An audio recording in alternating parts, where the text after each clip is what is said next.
State government across the country sir. ఇంకోటి ఈ science and technology కాకుండా ఈ startup social science, social sciences కోసం 6 ఇన్స్టిట్యూట్స్ పెడితే ఒకటి మనకు ఆంధ్రప్రదేశ్ తిరుపతిలో వచ్చింది.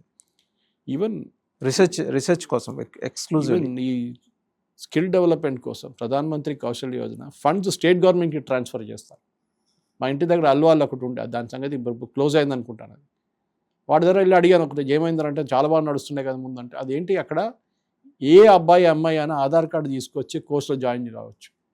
6 నెలల నుంచి 2 సంవత్సరాల దాకా చాలా కోర్సులు ఉన్నాయి. ప్లంబింగ్ ఉంది, ఎలక్ట్రిసిటీ ఉంది, ఎలక్ట్రీషియన్, స్టిచ్చింగ్ ఉంది, ఎయిర్ కండిషనింగ్ ఉంది, అన్నీ నేర్పిస్తారు. కానీ స్టేట్ గవర్నమెంట్కి ఇస్తారు ఫండ్స్ అని. స్టేట్ గవర్నమెంట్ ఏమంటారు, సెంట్రల్ గవర్నమెంట్ ఫండ్ లేదంటారు. ఎందుకు ఇవ్వలేదు? మీరు ఆడిట్ చేయలేదు, మీకు ఇచ్చిన డబ్బులు మీరు ఆడిట్ చేయలేదు, దానికోసం మీకు ఫండ్స్ రాదు. ఇక్కడ ఇట్లాంటి చాలా ప్రాబ్లమ్స్ ఉన్నాయి. సో డెఫినెట్గా ప్రధానమంత్రి ఆఫీస్ రివ్యూ చేస్తున్నారు. నేషనల్ ఎడ్యుకేషన్ పాలసీ మార్పు. ఇదివరకు ఎడారి దొంగల్ని చక్రవర్తులను చదువుకున్నాం, ఇప్పుడు అసలు చక్రవర్తులు ఎవరు, దొంగలు ఎవరు, అసలు చరిత్ర బయటకు వచ్చింది. కరెక్ట్. ఇట్లాంటి ఒక మోదీ గవర్నమెంట్ తీసుకుంటే నేను ఎప్పుడు చెప్తుంటాను బీజేపీ లీడర్స్ దగ్గర, 75 నుంచి 80 స్కీమ్లు ఉన్నాయి, మేజర్ స్కీమ్స్. మీరు దాన్ని ఒకసారి అనలైజ్ చేసి ప్రజల దగ్గర తీసుకెళ్ళండి, చెప్పండి. చెప్తున్న వాసుదేవన్ గారు, ప్రతి భారతీయ పౌరుడికి, ప్రతి సిటిజన్కి ఒక ఇంపాక్ట్ ఉంది మోదీ గవర్నమెంట్ దగ్గర నుంచి. నిర్మలా సీతారామన్ గారు ఢిల్లీ నుంచి వచ్చి కామారెడ్డికి వెళ్ళి కలెక్టర్ దగ్గర అడిగారు, ఇక్కడ రేషన్ షాప్లో మోదీ గారి ఫోటో ఎందుకు లేని. అప్పుడు తెలిసింది అక్కడ ఇచ్చే ₹2 బియ్యంలో చర్లపల్లి కానీ సనత్ నగర్ FCA గోడ నుంచి బయటకు వచ్చినప్పుడు 31 నుంచి ₹32 కిలో, ₹2కి అమ్ముతున్న దాంట్లో ₹27 సెంట్రల్ గవర్నమెంట్ ఆఫ్ ఇండియా ఇస్తుంది. 108 అంబులెన్స్ది పెద్ద అమౌంట్ సెంట్రల్ గవర్నమెంట్ ఇస్తున్నారు, కానీ దాని మీద మోదీ గారి ఫోటో లేదు. బీజేపీలు అడగట్లేదు కూడా. వాళ్ళు పెట్టాలి ఢిల్లీ ఫోటో. మా గవర్నమెంట్ నేషనల్ హెల్త్ మిషన్ అని రాస్తుంది, నాకు ఆ స్టిక్కర్ వద్దు, నేషనల్ హెల్త్ మిషన్ బదులు మోదీ గారి ఫోటో పెడతాం మేము. పెట్టట్లేదు. రేవంత్ రెడ్డి గారి ఫోటో, దానికన్నా ముందు కేసీఆర్ గారి ఫోటో. సో నేనేమంటున్నాను, ప్రతి స్కీమ్లో మోదీ గవర్నమెంట్ తీసుకొచ్చారు. సరే, మన్మోహన్ సింగ్ గవర్నమెంట్ టైంలో కూడా స్కీమ్ ఉండే, అప్పుడు కూడా సబ్సిడైజ్ రైస్ ఉండే, లేదని చెప్పట్లేదు. ఇప్పుడు కోవిడ్ తర్వాత వాసుదేవన్ గారు మీకు గుర్తుంటుంది, కోవిడ్ టైంలోనే మొదలైంది free rice distribution, grains distribution. అంటే అక్కడ వీట్ ఉంటే ఇక్కడ రైస్, నార్త్ ఇండియాలో ఉన్నప్పుడు 80 కోట్ల మందికి ఇప్పుడు కూడా ఫ్రీగా బియ్యం కానీ గోధుమలు కానీ ఇస్తున్నారు, వీట్ ఆర్ రైస్. 80 కోట్ల మందికి. భారతదేశం పాపులేషన్ 140 కోట్లు, అందులో 80 కోట్లు. ఆలోచించండి, ఏ దేశంలో చేస్తున్నారండి ఇది? అప్పుడు అన్నారు ఈ కోవిడ్ తర్వాత మోదీ గారు బంద్ చేసేస్తారు, దుకాణం బంద్ చేసేస్తారండి. ఇస్తున్నారు. ఎందుకంటే మన దగ్గర ప్రతి సంవత్సరం మన ఏం చెప్తారు, కలెక్ట్ చేస్తున్న ప్రోడక్ట్స్ అంటే మనం రైస్ కానీ వీట్ కానీ చాలా ఎక్కువ ఉంది. FCA గోడౌన్స్ నిండిపోతుంది. మినిమం సపోర్ట్ ప్రైస్ ఉంది, చాలా పండుతున్నారు వీళ్ళు, ప్రొడక్టివిటీ పెరిగింది. సో న్యాచురలీ గోడౌన్లో ఎలుకలు తినే బదులు మనుషులు తినండి అని చెప్పి ఒకసారి సుప్రీంకోర్టు కూడా చెప్పారు. అదే చేస్తున్నారు.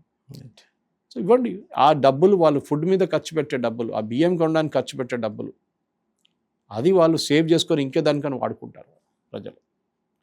సో ఒక 12 సంవత్సరాల్లో మోదీ గారు ఒక రిపోర్ట్ కార్డు బహుశా ఆయన ప్రజెంట్ చేస్తారు. ఓవరాల్గా ఆయన ప్రోగ్రెస్ కార్డు మీద సురేష్ కుచట్ల గారు మీ ఒపీనియన్ ఏంటి? చాలా ఏదైనా ఎలిమెంట్ ఆయన మిస్ అయ్యారా? లేకపోతే ఆయన మిస్ అవటం అని కాదు, ఇంత పెద్ద వ్యవస్థలో 140 కోట్ల జనాభాకి సంబంధించి అడ్రస్ చేసే అంశాల్లో లోటుపాట్లు ఉంటాయి.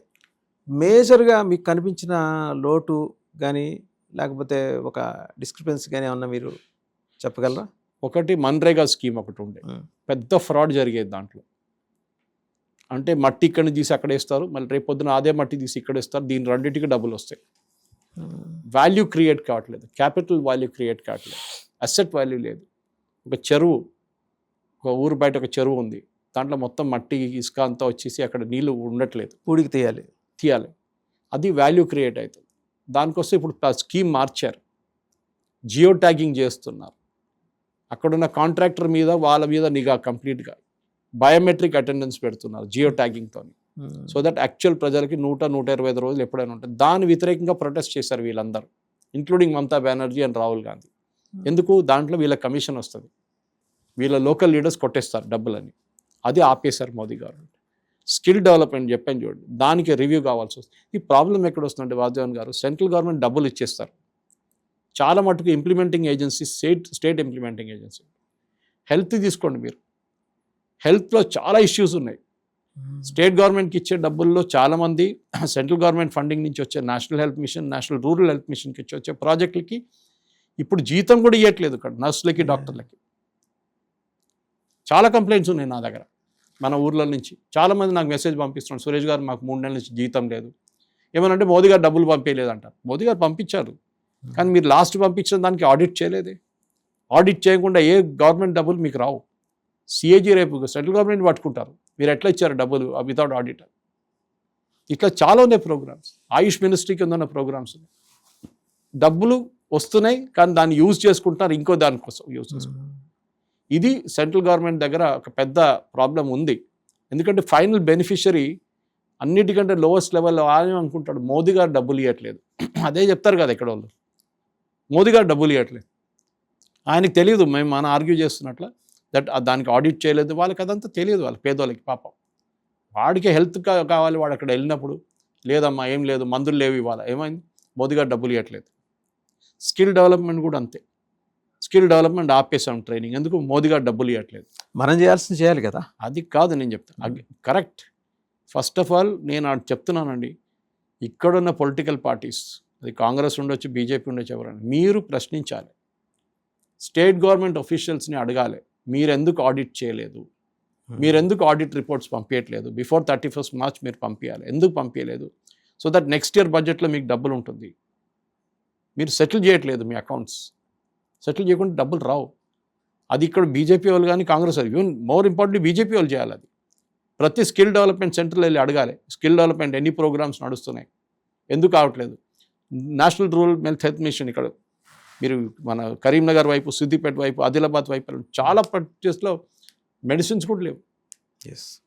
ఏమన్నా అంటే మోదీ గారు ఇవ్వలేదు. ఇక్కడ మీరు అడిగిన ప్రశ్నకి జవాబు మనం అర్బన్ సెట్టింగ్లో కూర్చొని చాలా మటుకు మనం రివ్యూ చేసుకోవచ్చు. అటల్ టింకరింగ్ ల్యాబ్స్ అంట స్కూల్లో పెట్టారు. ఓకే, అట్లాంటి మీరు చెప్పించండి, చాలా మటుకు స్కూల్ ప్రోగ్రామ్స్ ఉన్నాయి. దాని ఇంప్లిమెంటేషన్ ఏ లెవెల్ దాకా వచ్చిందో అన్నిటికీ ఢిల్లీ నుంచి మానిటర్ చేయలేరు.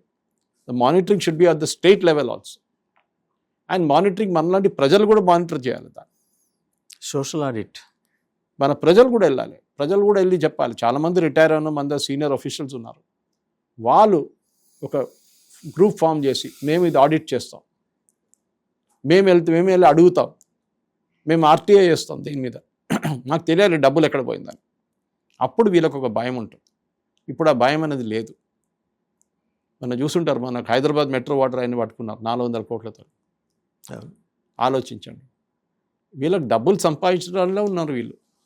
మేము పైకి వెళ్ళినప్పుడు తీసుకెళ్తారా ఇదంతా? నాకు అర్థం కాదు. సో మన వైపు నుంచి యాజ్ ఎ కన్సర్న్ సిటిజన్ అందరినీ మోదీ గారిని తిట్టక్కర్లేదు, అన్నిటికీ రేవంత్ రెడ్డి గారిని తిట్టక్కర్లేదు. మీరేం చేశారు? You are also concern citizen, మీరు కూడా ఫాలోఅప్ చేయాలి. ఇది చాలా ఇంపార్టెంట్. కానీ 12 సంవత్సరాల్లో మోదీ గారు చేసిన దానికి ఇంకా 3 సంవత్సరాల తర్వాత ఎలక్షన్ రాబోతుంది 2029లో. ఆ ఎలక్షన్ ముందు డెఫినెట్గా ఇప్పుడున్న ప్రాజెక్ట్స్కి ఒక క్లోజర్ రావాల్సి వస్తుంది. ఒక ప్రోగ్రెస్ రిపోర్ట్, ఒక వైట్ పేపర్ సబ్మిట్ చేయాల్సి వస్తుంది. అది చేయాలి, మోదీ గారు చేయాలి. ఎందుకంటే ప్రజలు కూడా తెలియాలి ఏం జరిగింది, డబ్బులు ఎక్కడ ఖర్చు పెట్టారు, ఇక్కడ తప్పులు జరిగినాయి లేకపోతే ఇక్కడ పొరపాటు జరిగినాయి, సరిదిద్దుకుంటాం. రైట్, థ్యాంక్ యూ సురేష్ గారు, థ్యాంక్ యూ వెరీ మచ్. 12 ఏళ్ళు అంటే సామాన్యమైన వ్యవధి కాదు, కాల వ్యవధి కాదు. నిజంగా ట్రాన్స్ఫర్మేషన్. ఒక ముఖ్యమంత్రి నుంచి ప్రధానమంత్రిగా ఆయన ఎదిగిన తర్వాత ప్రధానమంత్రిగా పరిపూర్ణంగా తన విధుల్ని, బాధ్యతల్ని నిర్వర్తిస్తూ రావటం, అంతర్జాతీయంగా ఎదురవుతున్న సంక్షోభాలని అధిగమించడంతో పాటు, దాంట్లో దౌర్జన్యతను ప్రదర్శించడంతో పాటు దేశీయంగా ఎదురవుతున్న సవాళ్ళని కూడా అడ్రస్ చేయటం, at the same time welfare and development రెండింటినీ 2 కళ్ళులాగా చూస్తూ ఆయన ముందుకు తీసుకువెళ్ళిన తీరు మీద ఈరోజు మన దేశంలోనే కాదు అంతర్జాతీయంగా చర్చ జరుగుతోంది. అకౌంటబిలిటీ ఫ్యాక్టర్ని మోదీ చాలా బలంగా నాటారు దేశంలో. మనం ఏది చేస్తున్నామో దానికి మన బాధ్యత ఉంటుంది. ఇది హక్కులాగా దాన్ని ఫీల్ కామాకండి, బాధ్యతగా తీసుకోండి అని. సో న్యాచురల్గా పెరిగింది. సురేష్ కొచట్ల గారు చెప్పినట్టు ఆ జిఎస్టీ ఇంట్రడ్యూస్ చేసిన తర్వాత ఇన్కమ్ ట్యాక్స్ ఆంబిట్లోకి చాలామంది వచ్చేసారు. సో ఆదాయం పెరిగింది, ప్రభుత్వానికి ఆదాయం పెరిగింది. లోటుపాట్లు అంటారా, మనకి మమతా బెనర్జీలు ఇలాంటి వాళ్ళు ఉన్నంతకాలం ఉంటాయి, వాళ్ళు ఉంటారు కూడా. బట్ అప్పుడే అలాంటి ఛాలెంజెస్ ఉన్నప్పుడే మన పర్ఫార్మెన్స్ చూపించగలిగితే వాళ్ళు ఎలా ఎక్స్పోజ్ అవుతున్నారో అంతర్జాతీయంగా ఆవిడ బంగ్లాదేశ్ కోసం ఆవిడ చేస్తున్న ప్రయత్నాలు ఎలా ఎక్స్పోజ్ అవుతున్నాయో అలాంటివన్నీ బయటపడతాయి. నిజాలు ప్రజలకు తెలుస్తాయి. ఆ నిజాల్ని జనాలకి తెలియచెప్పే కార్యక్రమం నరేంద్ర మోడీ చేస్తున్నారనేది సురేష్ కొచ్చట్లి గారి conclusion. Thank you very much sir.